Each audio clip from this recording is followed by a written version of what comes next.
Welcome to the Creating Miah podcast. I'm your host, Chris Spangle, and I'm sitting here with... Who are you? Which one are you today? Miah. Oh, okay. Let's talk about the podcast a little bit. This is a podcast about what?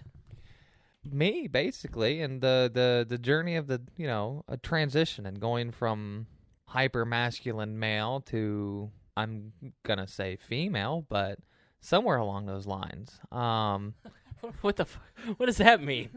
See, this is where it gets really confusing. Is transition. I'm transgender, so I don't want to be male anymore, but I don't necessarily want to be female either. And that there's only male and female. I'm gonna be somewhere in between, but closer to female, I guess. At this point, anyways, who knows? It might change. All right, so the podcast is basically going to be us going through this journey, sort of talking a little bit about it. I know I have a million questions, and I think everybody in your life has the same kind of questions, and I'm sure anybody out there with a family member or friend who is in transition or has thoughts about transitioning has these same kind of questions. And so what we want to do is we want to put this out there so people can kind of see the thought process behind the scenes, what it's like, and just so people have an awareness of what goes on in the trans community. Because talk a little bit about the trans community and society's perception of that community. Well, it's for as small as it is, it's pretty big. It's a lot more than just, not to diminish this at all, but more just coming out as gay. That's pretty easily explained, pretty straightforward and simple. But to be labeled trans, or say you're trans, is it's huge. It could mean such a large number of different things. And the trans community, first off, there's a lot of us that are just really quiet, hidden. We're not gonna come out, and it's not like loud and proud trans. It's kind of like I'm gonna sit over here quietly in the corner trans. But there's and then public perception of the trans community. Most people know it from movies where there's some crazy tranny hooker, or they're mentally deranged people. They look like a guy in a dress, and that's... So basically we've nailed you for three. Hey, I look good in her dress. It's okay to laugh, Emily. We'll get to you later.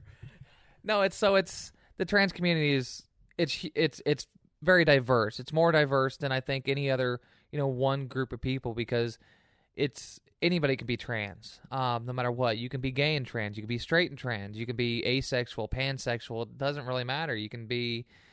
It's more of a physical realm type thing where it's deep seated in you. And most people they have feelings of being different or something other than what they're told they are from a very early age. So, and it's not something you can just talk to anybody about. As I guess we're going to find out here, there's a million and one questions everybody has that you never really come across, except when you run into a trans person, if that trans person is open and out. Yeah, and I think you don't want to ask questions because you don't want to run the risk of offending. And I think that's sort of the first reaction. And I think not asking questions, is that more offensive or is that less offensive? I mean, people don't want to do anything that would hurt your feelings, but they also want to know what the hell is going on with you. It all depends on the person. For me personally, the more questions, the merrier. I mean, I'm a very blunt person, so the more questions. I mean, I highly respect people because it's embarrassing to ask somebody these personal questions, because you just you don't really talk to people about personal issues this day and age. I mean, almost everyone's on some sort of pharmaceutical, or they go to a therapist or something, but nobody knows it. You don't talk about it. But for me, and I think for the whole community and everybody as a whole, talking about it, I think, is the most important thing you can do, is learning and talking, and just, it's how we've done everything else. It's like kids used to think, with black people, that they were all thieves and evil, and, it was that jigaboo stuff they did with the black face and the TV, and until people started meeting them, talking to them, and just realizing that they're just normal people, but maybe a different skin color or whatever. But it's just, why do we have to end our curiosity when it comes to it may be offensive? If it's offensive, the person will let you know right off, and then you're done. If not, continue on. Well, I think the reason people don't want to ask you questions is you're generally very violent. I wouldn't say violent. I would say... I walked in the door tonight, and there's a gun pointed at the door, dude. It's not... Or ma'am. Dude is unisex, man. The gun's just laying there. It's where I put it. It's not like it's gonna go off. It's just where I lay it down when I come in. It's not pointing at the door. All right, so let's talk about Jeremiah. All right, so Jeremiah Hodgkin is your name. It's who you've been for.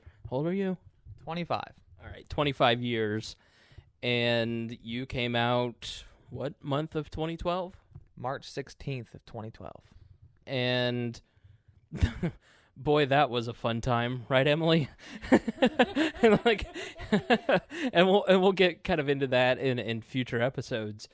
And all of a sudden, our Facebook friend Miah popped up, Miah Axton, and Jeremiah to Miah. That's easy. You just cut off your Jer. How did you choose Axton?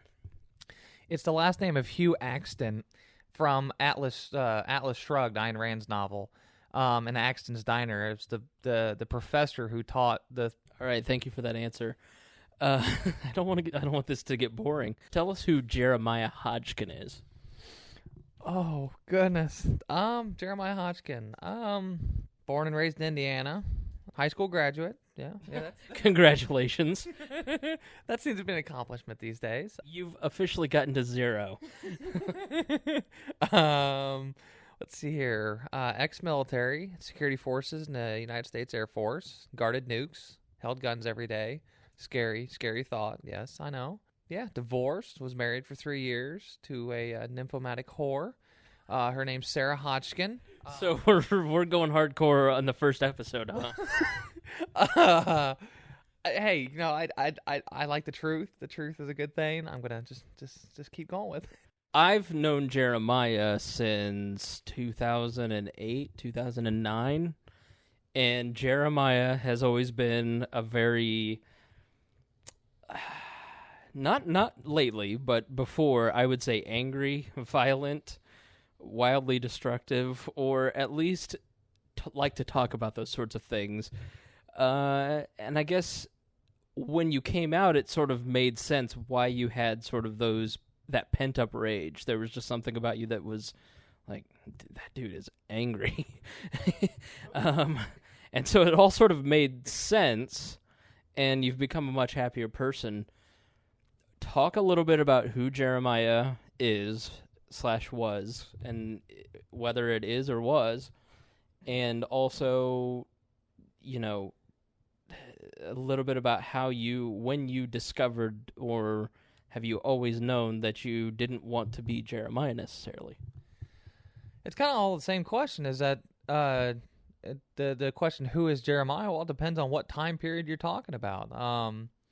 You know, from an early age, I never felt right. I never felt like, you know, what I was being told, you know, the other boys or whatever, you know, I didn't feel that was me.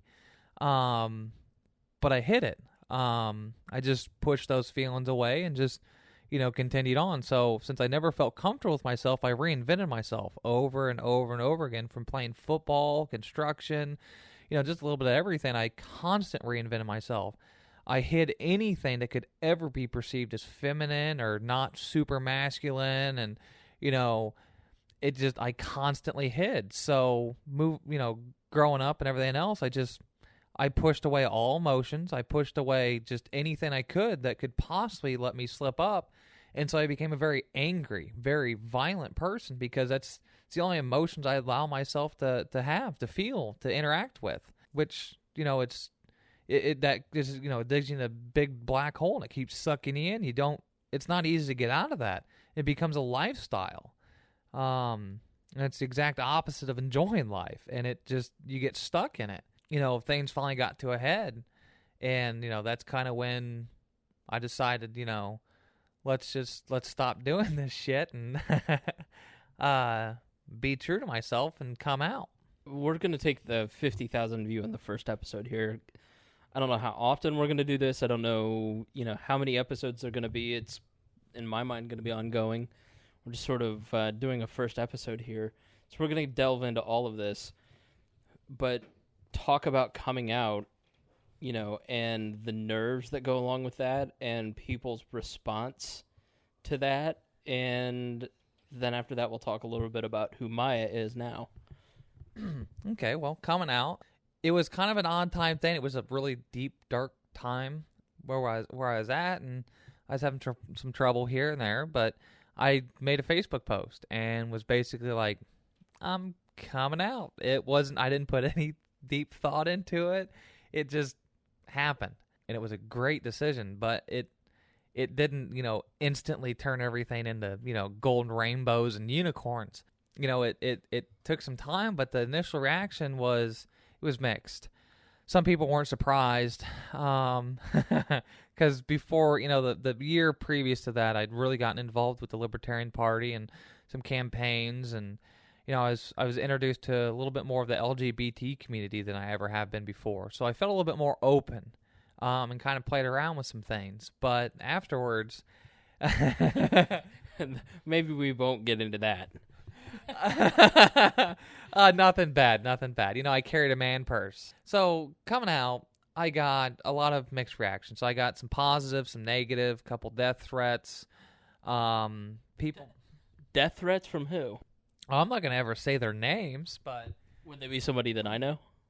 It's a possibility. There are members of a certain community in the state of Indiana that saw me as a threat to either the campaign I was on or the party I was working for. And then some people, their religious views or their personal views or maybe their own insecurities, they pushed them to do some extreme things. So wanting to, give me a death threat to make me, get scared and go away is, I guess, their idea of protecting their beliefs or, protecting themselves from their own insecurities.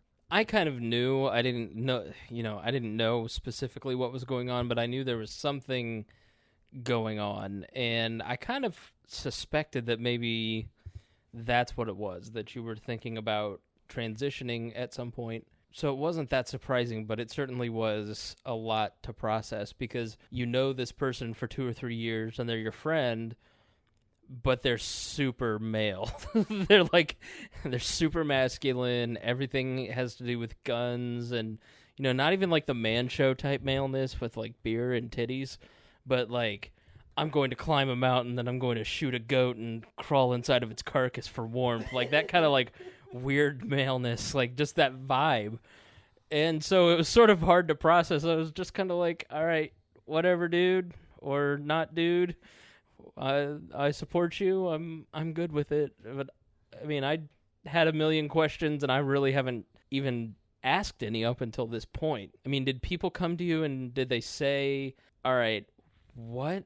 Explain this to me," or were people just sort of like me, where they said, "I support you. You're my friend. Whatever you want to do, fine. I'm not going to get into it because it's too awkward." I mean, what was sort of the percentage of people who asked what?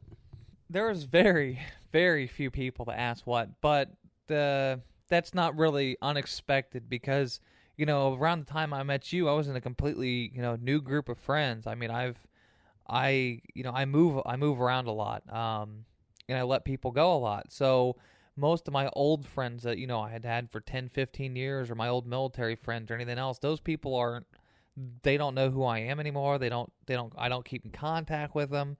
So I didn't really expect a lot there, but all the new people, and all the politics and, all that stuff I've been doing, not many of them asked any questions.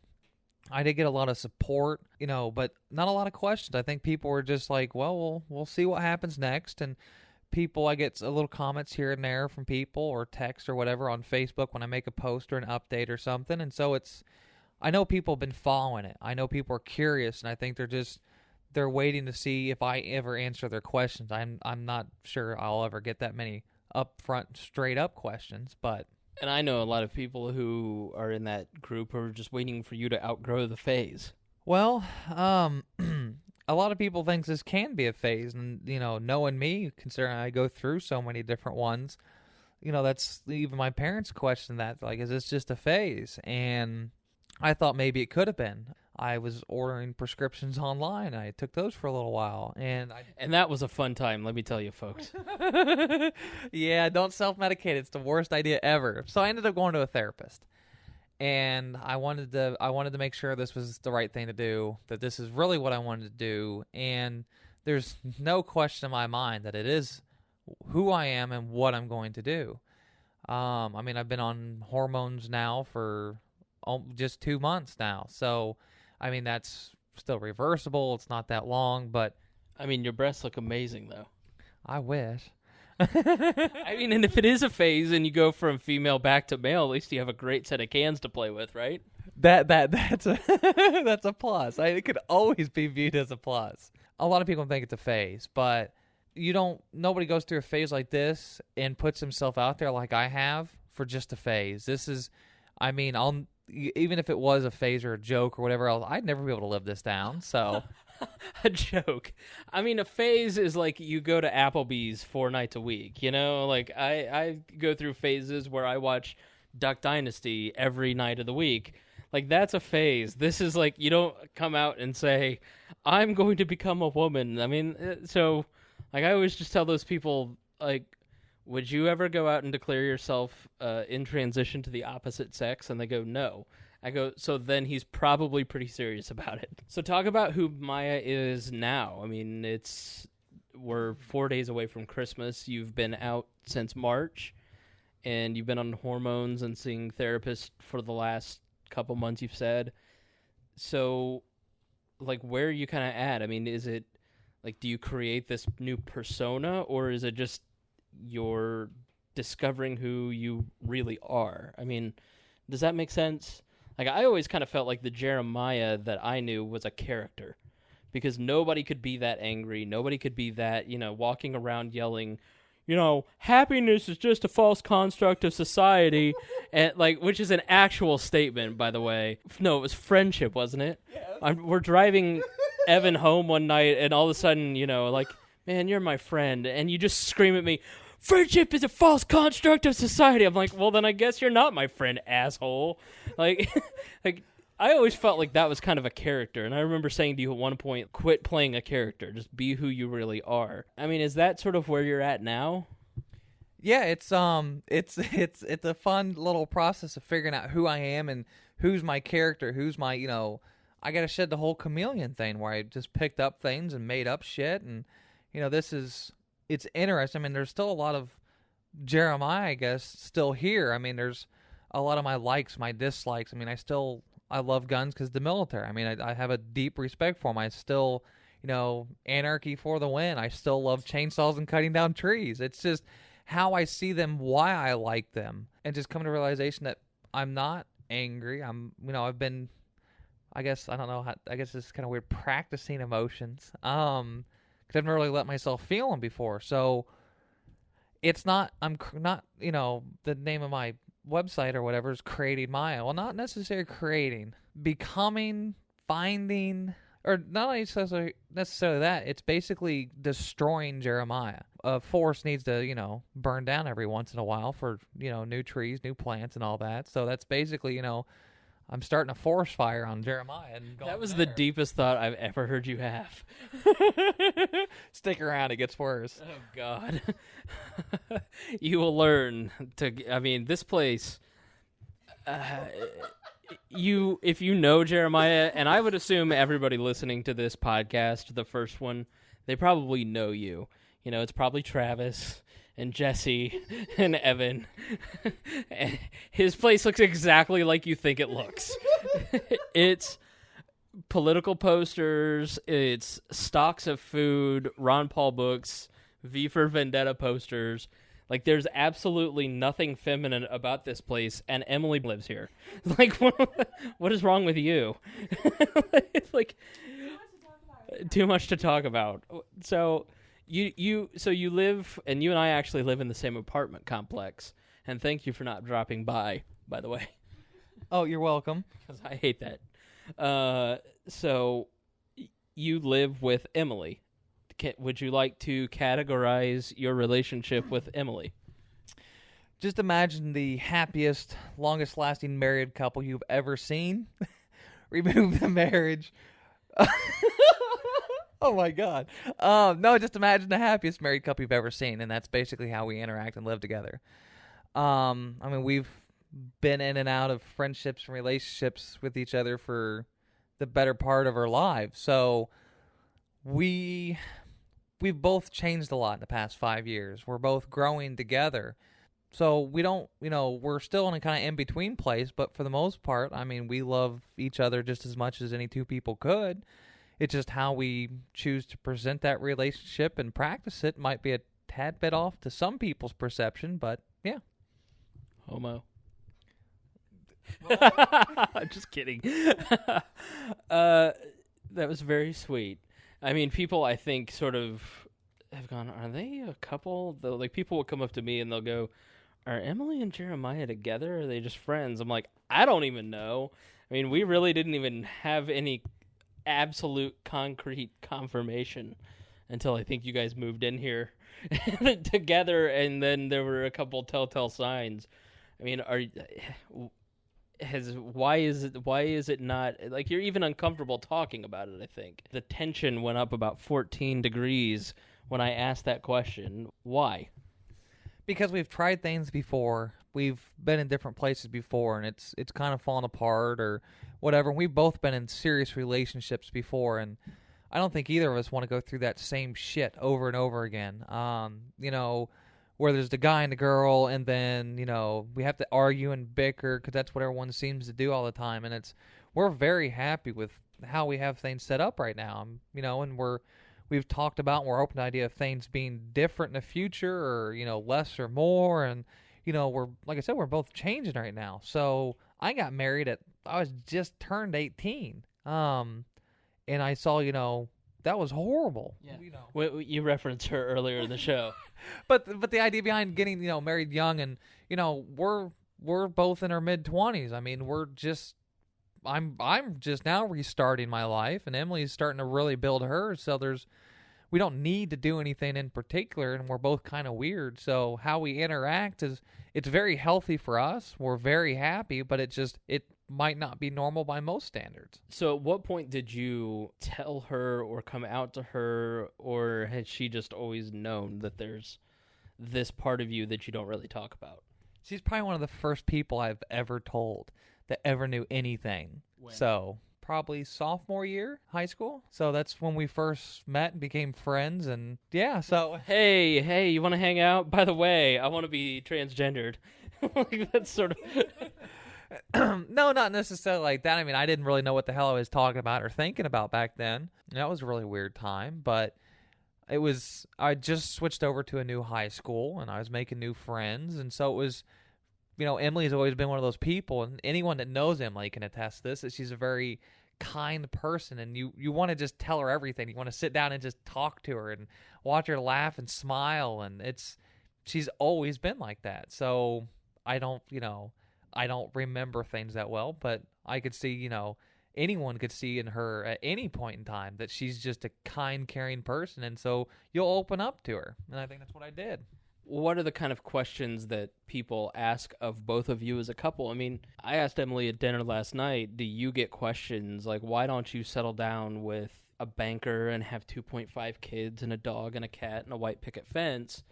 Like, do you get those kind of questions as a couple? Yeah, I mean, like I said, it's been off and on. We, for the longest time, we told everybody we were together just so they'd stop hitting on Emily. I mean, everywhere she goes, if there's a single guy there, even if they're not single, they find Emily and they try to hit on Emily. So we kind of joked around for a while before it got a little bit more serious that we were dating. So well, if you'd stop walking around topless, seriously, it's ridiculous. They're nice, aren't they? Yeah. No, that's terrible.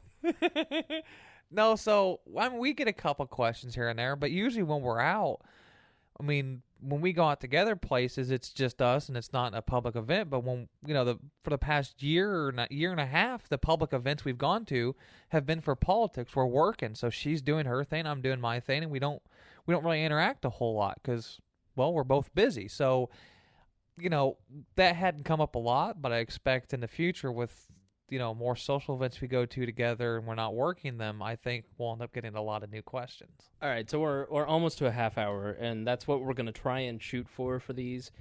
And we're going to walk through kind of every step. So your homework is to think about what we talk about next. Do we talk about your past life, your history, your relationship with your parents? Do we talk about specific issues? And that's sort of what we're going to explore. We're going to explore every aspect of this process. We're going to talk to Emily I'm hoping to even maybe meet your dad one day, because apparently he's basically like Jeremiah, only 30 years older. I wouldn't go that far. That'll be a nice long discussion talking about parents and interactions with them. So Do you think your dad will come on the Tranny podcast? yes.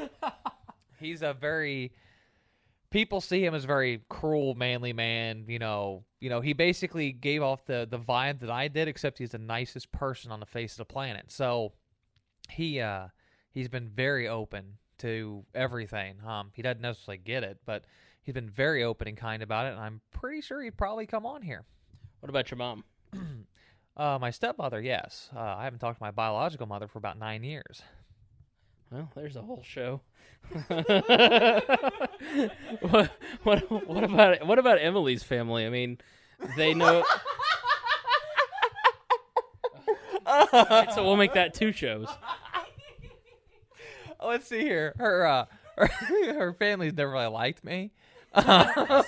So this helped, right? Her brother's awesome. He's just a nice guy, and so he doesn't really care one way or the other. But her father and mother, they're somewhat oblivious, and they're just kind of shitball parents. Oh my God. You want me to edit that out? No. All right, I won't. So, yeah, just your parents aren't allowed to listen. I don't think that's going to be a problem. I'm just going to say, I mean, like, they're going to take one look at the website and go, okay, this is basically goatsy for us. Goatsy for an older, sheltered generation. Yes, this is highly offensive material right here. We're talking about breaking every known forced role on people. I mean, in between genders, oh dear Lord. I mean, those people share those pictures on Facebook of men in the 40s versus now, and they're like, what happened? I'm like, we stopped being assholes about things and just let people be who they are. Oh dear Lord. See, that was a taste of Jeremiah right there. It's okay. See that? Ranting about society and how it's all gone to hell and how everyone's an idiot. You're going to get plenty of that on this show, too. I promise you. That's never going away. All right. Well, thanks for listening, and share it with your friends. Share it with people in your life that may, I mean, hell, everybody knows a transgender person, right? Transgender, yes. See, all right. You people get so goddamn offended about everything. Normal people like me just see, and that's a joke for you sensitive people out there. There are so many. That's part of this, is to go through the process and talk about it. But there are so many rules, especially with the trans community, where you can't fucking say this, you can't say that, or else somebody gets offended. And maybe that's just a wrong perception, but I'm sort of like Jeremiah. I really just don't care. It's not so much the offensive thing that I get to, is that a lot of people point out there's the overly sensitive crowd, and they can just go, piss off. But it's the simple, English rules and, how we use pronouns and nouns and verbs and everything else. And it's just simple English and grammar that, it's how you use to identify somebody. So it's not so much about what's an offensive term, what's not, what's correct English and what isn't. You really wanted to get in a grammar fight with me? I do not fight with Nazis. I'm sorry. All right. So thank you for listening. Is there would you like the last word? What up? Okay. Well, I'll edit that part out. All right. Thanks for listening. Check in next week.